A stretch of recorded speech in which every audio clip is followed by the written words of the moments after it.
ന്യായാമോദവളാവകുണ്ടനവതീം തേജോമയീം നൈഷ്ഠികീം സ്നിഗ്ധാപാംഗവിലോകിനീം ഭഗവതീം മന്ദസ്മിതശ്രീമുഖീം വാത്സല്യാമൃതവർഷിണീ സുമധുരം സങ്കീർത്തനാലാപിനീം ശ്യാമാംഗീം മധുസിക്തസൂക്തിം അമൃതാനന്ദാത്മികാം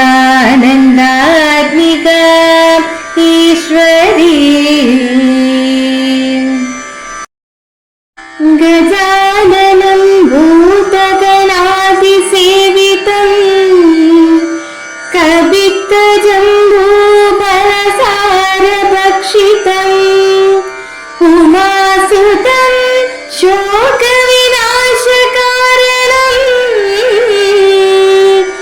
നമാമി വിഘ്നേശ്വര പാദപങ്കജം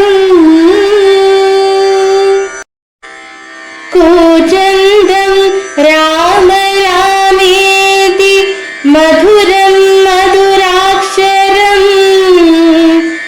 ആരുഹ്യ കവിതാശാഖാം വന്ദേ വാൽമീകി കോകിലം. ഓം ഹരിശ്രീ ഗണപതയേ നമഃ. അവിഘ്നമസ്തു. ശ്രീരാമ രാമ രാമ ശ്രീരാമചന്ദ്ര ജയ. ശ്രീരാമ രാമ രാമ ശ്രീരാമഭദ്ര ജയ. ശ്രീരാമ രാമ രാമ സീതാഭിരാമ ജയ. ശ്രീരാമ രാമ രാമ ലോകാഭിരാമ ജയ. ശ്രീരാമ രാമ രാമ രാവണാന്തക രാമ. ശ്രീരാമ മമ ഹൃദി രമതാം രാമ രാമ. ശ്രീരാഘവാത്മാ രാമ. ശ്രീരാമ രമാപതി. ശ്രീരാമ രമണീയ വിഗ്രഹ നമോസ്തുതേ. ശ്രീരാമ രമണീയ വിഗ്രഹ നമോസ്തുതേ. നാരായണായ നമോ നാരായണായ നമോ നാരായണായ നമോ നാരായണായ നമ. നാരായണായ നമോ നാരായണായ നമോ നാരായണായ നമോ നാരായണായ നമ. ശ്രീരാമനാമം പാടി വന്ന പൈങ്കിളിപ്പെണ്ണേ, ശ്രീരാമചരിതം നീ ചൊല്ലിടുമടിയാതെ. ശാരിക പൈതൽ താനും വന്ദിച്ചു വന്യന്മാരെ. ശ്രീരാമസ്മൃതിയോടെ പറഞ്ഞു തുടങ്ങിന. കേൾക്ക് കബീന്ദ്ര നിനക്കുഹിതങ്ങളാം വാക്കുകൾ. ഞാൻ പറയുന്നവ സാദരം നിന്നുടെ കാര്യം. ദരുത്തിരഘൂത്തമൻ മുന്നമേ സത്യവ്രതൻ പുരുഷോത്തമൻ. പിന്നെ നീയോ നിരൂപിച്ചില്ലതേതുമെന്നുടെ മാനസേ. തോന്നുതന്നഹോ ബാലി മഹാബലവാൻ കവിപുങ്കവൻ ത്രൈലോക്യ സമ്മതൻ ദേവരാജാത്മജൻ. നിന്നുടെ മൂലം മരിച്ചു ബലാലവൻ മുന്നമേ കാര്യം വരുത്തിക്കൊടുത്തിതു. രാജ്യാഭിഷേകവും ചെയ്തു മഹാജനപൂജ്യനായി. താരയുമായിരുന്നീടു നീ എത്ര നാളുണ്ടിരിപ്പിങ്ങനെ എന്നതും ചിത്തത്തിലുണ്ട് തോന്നുന്നു. ധരിക്ക നീ സത്വരമെന്നുടേ ആജ്ഞയോടും ഭവാൻ 10 ദിക്കിങ്കിലേക്കും അയച്ചിടണം. സപ്തദ്വീപസ്ഥിതന്മാരായ വാനരസത്തമന്മാരെ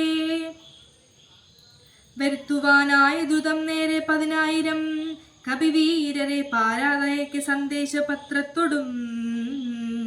പക്ഷത്തിനുള്ളിൽ വരേണം കപികുലം പക്ഷം കഴിഞ്ഞ് വരുന്നുവെന്നാകിലോ വദ്യനവനതിനില്ലൊരു സംശയം, സത്യം പറഞ്ഞാൽ ഇളക്കമില്ലേതുമേ.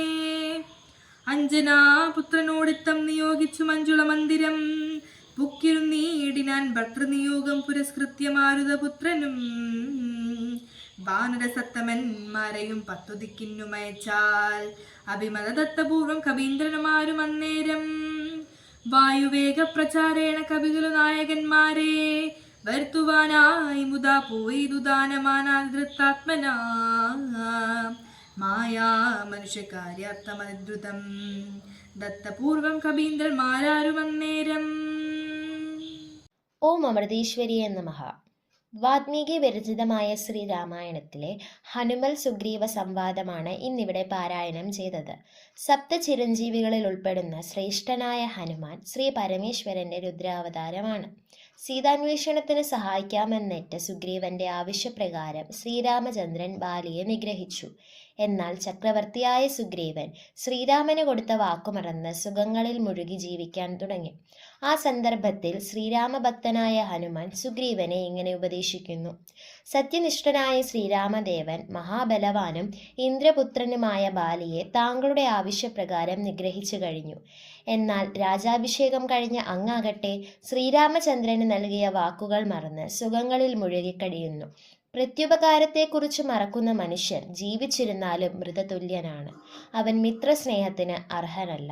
സ്വന്തം പത്നിയുടെ വേർപാടിന്റെ വേദനയിലും സുഹൃത്തിന് നൽകിയ വാക്കിന് വില കൽപ്പിച്ച ഭഗവാനെ സഹായിക്കേണ്ടത് താങ്കളുടെ കടമയാണ്. ഇപ്രകാരമുള്ള ഹനുമാന്റെ ഉപദേശം കേട്ട സുഗ്രീവൻ, ഇങ്ങനെ ഉപദേശിക്കുന്ന മന്ത്രിമാരുണ്ടെങ്കിൽ രാജാവിന് ആപത്ത് വരികയില്ല എന്ന് പറഞ്ഞ് സീതാന്വേഷണത്തിന് തന്റെ ദൂതന്മാരെ 4 പാടും പറഞ്ഞയക്കുന്നു. സുഗ്രീവനോടുള്ള ഭക്തിയും വിധേയത്വവും കൈവിടാതെയാണ് ഹനുമാൻ സംസാരിക്കുന്നത്.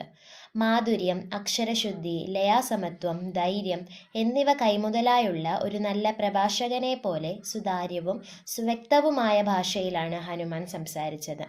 ജീവിതത്തിന്റെ പ്രശ്നസങ്കീർണമായ അവസരങ്ങളിൽ നമുക്ക് പലപ്പോഴും അപ്രതീക്ഷിതമായ സഹായങ്ങൾ ലഭിക്കാം. ഉപകാരം ചെയ്ത ആൾക്ക് തിരിച്ചൊരു സഹായം ചെയ്യുമ്പോഴാണ് അത് ഫലവത്താകുന്നത്. അങ്ങനെ ചെയ്യാൻ സാധിച്ചാൽ അത് നമ്മുടെ അപൂർവ ഭാഗ്യമായി കരുതാം. സുഗ്രീവന്റെ അധർമ്മത്തിനു നേരെ ശബ്ദമുയർത്തുന്ന ചിരഞ്ജീവിയായ ഹനുമാൻ കലിയുഗത്തിലും ജീവിച്ചിരിക്കുന്നു. മാനവരാശിയുടെ ധർമ്മങ്ങളും അധർമ്മങ്ങളും മനസ്സിലാക്കുന്ന ഹനുമാൻ ഒരു വാനരോത്തമൻ എന്നതിലുപരി ഒരു നരോത്തമനായി മാറുന്നത് നമുക്കിവിടെ കാണാം.